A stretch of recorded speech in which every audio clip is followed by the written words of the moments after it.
Hello, and welcome to Nuts About Baseball, a podcast that will entertain you with discussions involving everything baseball. I'm your host, Joe Grimme, and I appreciate you joining me. Sit back, relax, and enjoy as I share my passion for the sport we call America's pastime.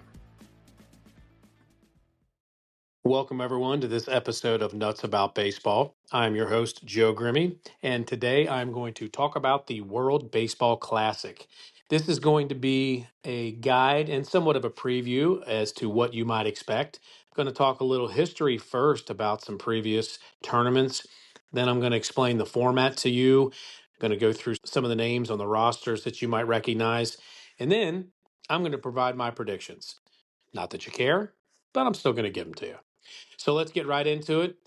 This is a tournament that is something that I didn't used to really get jazzed up about. I have to be honest. For whatever reason, I never really thought it was a great idea, especially because it occurs right smack dab in the middle of spring training. I didn't like seeing our Major League Baseball players leave spring training camps to go play in this tournament. Since it started in 2006, it's grown on me. And I think a lot of that has to do with the fact that in 2023, it was a tremendous championship game that I watched. And I watched a few of the games earlier during that tournament. And it really has kind of sparked my interest. I'm excited this year. I'm looking forward to it to begin. And that's why I'm doing this episode. So I hope you enjoy. Let's start out with the history of this tournament. The WBC. It started in 2006. Japan beat Cuba. The most valuable player was Daisuke Matsuzaka. You probably remember him, one heck of a player. 3 years later, Japan repeated as the champion. They beat South Korea. MVP was once again Daisuke Matsuzaka. It was played again in 2013. The Dominican Republic beat Puerto Rico. The most valuable player was Robinson Cano. In 2017, the United States got their first championship when they beat Puerto Rico, and the MVP was Marcus Stroman.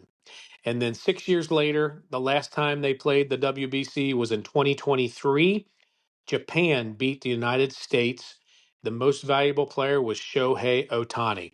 If you didn't watch that championship game, I highly recommend you go out and try to find it. The last batter of the game was Mike Trout, and Shohei Ohtani struck him out in an absolute epic battle.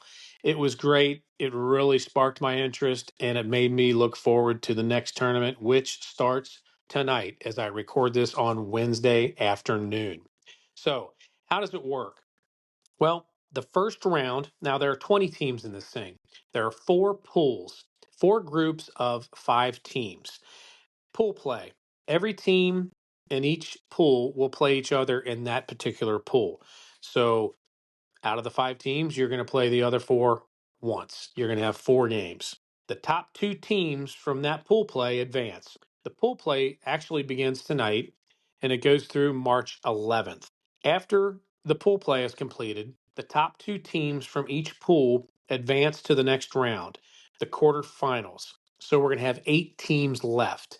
That begins the single elimination tournament.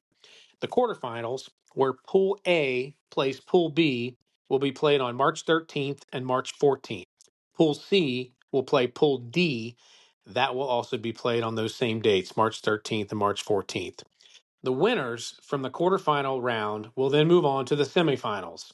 That will involve four teams, and that will be played March 15th and the 16th. Now, after the quarterfinals, those teams will get reseeded. So the semifinals between the top four teams will be a seeded one game elimination round.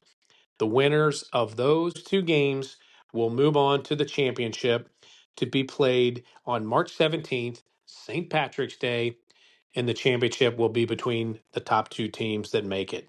Let's talk about these pools. Pool A. These games will be played in San Juan, Puerto Rico. Pool A consists of Canada, Colombia, Cuba, Panama, Puerto Rico. Pool B, those games will be played in Houston, Texas. Those teams are Brazil, Great Britain, Italy, Mexico, and the United States. Pool C, Those games will be played in Tokyo. Those teams include Australia, Chinese Taipei, Czechia, Japan, and Korea. And last but not least, Pool D. Those games will be played in Miami. Those teams include the Dominican Republic, Israel, the Netherlands, Nicaragua, and Venezuela. So those are the pools. Now let's run through some of the rosters, basically giving you some names of where these players are going. It's always interesting to me to find out where these players actually came from. You wouldn't necessarily know that by looking at them or reading their names. And I don't mean that in any wrong way, but you just don't really think about what their nationality might be. So from Canada, you've got the Naylor brothers, Bo Naylor and Josh Naylor, and also a great pitcher by the name of Jamison Taillon. From Colombia, you've got Jose Quintana and Julio Teheran. From Cuba, you've got a guy that's not in the major leagues, but his name is Alfredo Despagne. He is the all-time leader with 7 home runs in the World Baseball Classic. So watch out for him because he's obviously successful in this tournament. You also have Luis Robert Jr., Yoan Moncada for Cuba.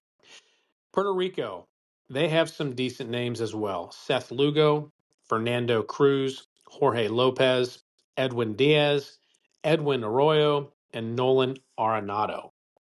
United States, I'm going to skip them for now because we're going to talk about them more in depth in a few minutes.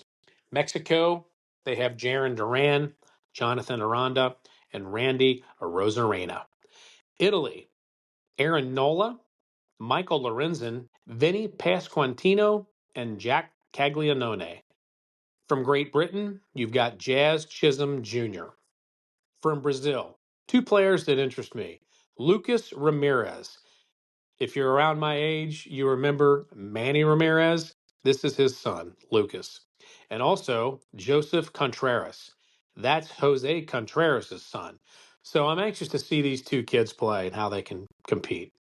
From Japan, the one and only Shohei Ohtani. I will note that the reports out there say that he will only hit, he will not be pitching. But on the mound for Japan will be Yoshinobu Yamamoto. And if you watched the World Series last year, you know who I'm talking about. The guy's a force. From Korea, we've got Jung Hoo Lee and Hee Sung Kim. From Chinese Taipei, good old Stuart Fairchild. If you're a Reds fan, you remember him, and he will be probably the only name that you recognize on Chinese Taipei. Sorry, Australia, but there's really nobody to mention on that roster, and it's going to be the same thing with Czechia. No major league players on that team. Moto Federation is a DIY communal workspace and social lounge. We provide the tools, facility, and supplies for you to work on your own motorcycle. Beyond the workshop, we have a social lounge where members can meet to exchange ideas, share knowledge, attend workshops, and view product demonstration. We are a rider's facility dedicated to learning, teaching, and repairing and restoring motorcycles. We embrace all forms of motorcycling, from scooters to trikes and everything in between. Learn more at motofed.com. Rounding out this pool, the Dominican Republic, managed by Albert Pujols. This team is frightening. They have 21 All-Stars, 19 Silver Slugger awards amongst them. Some of the names you're going to see on this team: Sandy Alcantara, Juan Soto, Vladimir Guerrero Jr., Julio Rodriguez, Fernando Tatis Jr. Yeah, they keep coming. Jeremy Pena, Junior Caminero, O'Neill Cruz, Christopher Sanchez, Brian Bello, and Luis Severino. That's quite a list. From Israel, really only player that's worth mentioning is Harrison Bader. It is interesting to note that the manager is Brad Osmus and a coach is Kevin Youkilis. I'm sure you recognize both of those names as former major league players. From the Netherlands, another interesting manager, Andrew Jones. His son, Drew Jones, is on this team, so I'm curious to see how he does. Also from the Netherlands will be Xander Bogaerts, Ozzy Albies, and Didi Gregorius. One name that was on this roster, Jurickson Profar. And if you're following the recent news, He just got suspended from the MLB for the entire season for using PEDs again. And I say again because he was suspended once before. He obviously didn't learn his lesson, so now he'll sit out the whole season. See you later, Jerickson. From the Netherlands, Mark Vientos.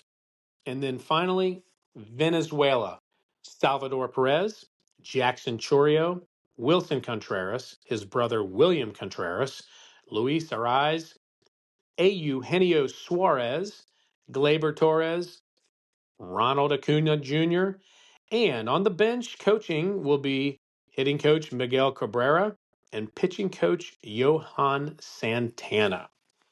So, those are some spectacular names that play in the major leagues right now. Let's talk about the United States. It's a phenomenal roster, and I'm looking forward to see how these guys play together. Let's talk about their starting pitcher. Paul Skeens, Tarek Skubal, Joe Ryan, Logan Webb, Nolan McLean, Clay Holmes, Matthew Boyd, Michael Walker, and even though he's retired, he's on the roster, and I'm sure he'll get the ball at some point, Clayton Kershaw. I saw an interview with him the other night, and he is excited to do this. He's never done it, and it's quite a way to finish out his career.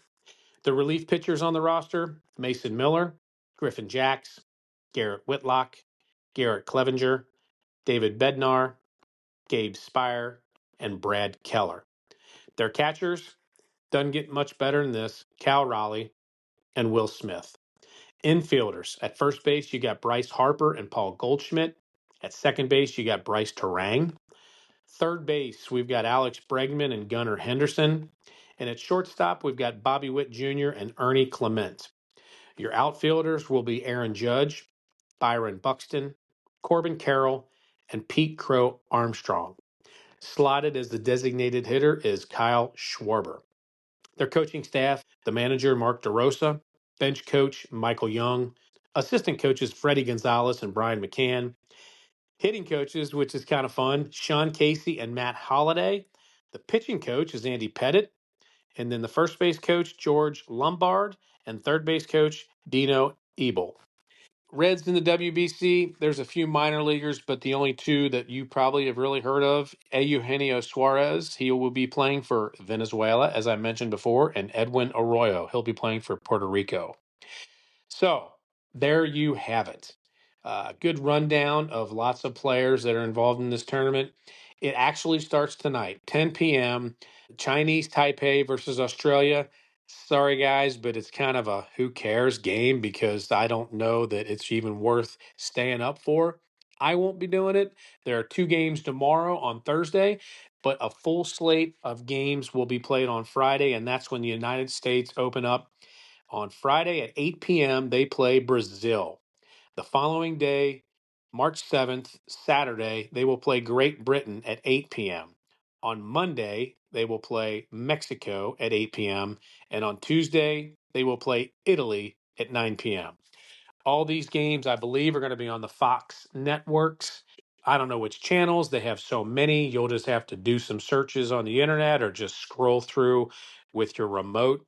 But you should be able to catch a lot of baseball action over the next few weeks, and it should be exciting. My predictions. Well, there are a few teams that are absolutely, in my opinion, better than the rest. And when it comes down to it, I think Japan's got a pretty good shot. I think Mexico's decent. Puerto Rico has a chance. But at the end of the day, I really think it comes down to the United States and the Dominican Republic. And I truly hope that's how the championship shakes out. If it turns out to be the way it did in 2023 with that phenomenal championship game, this is going to be exciting. And I'm telling you what, if you're not going to watch a lot of the games, at least follow along and see where this ends up on March 17th, St. Patty's Day. You know, don't drink too much beer that you won't remember this game because if it is the Dominican Republic against the United States, it should be a good one. These names on these rosters are the best of the best. Yeah, there's some players that aren't there. I understand that. But the bottom line is if those two teams make it to the championship, it's going to be a battle. Who wins? Well, unfortunately, I think the Dominicans might have better hitters, but I think right now, as it stands, the United States team has a better pitching staff. Now, we have heard the rumors that, Skeens is maybe just going to throw 2 games and maybe Scuba one or vice versa.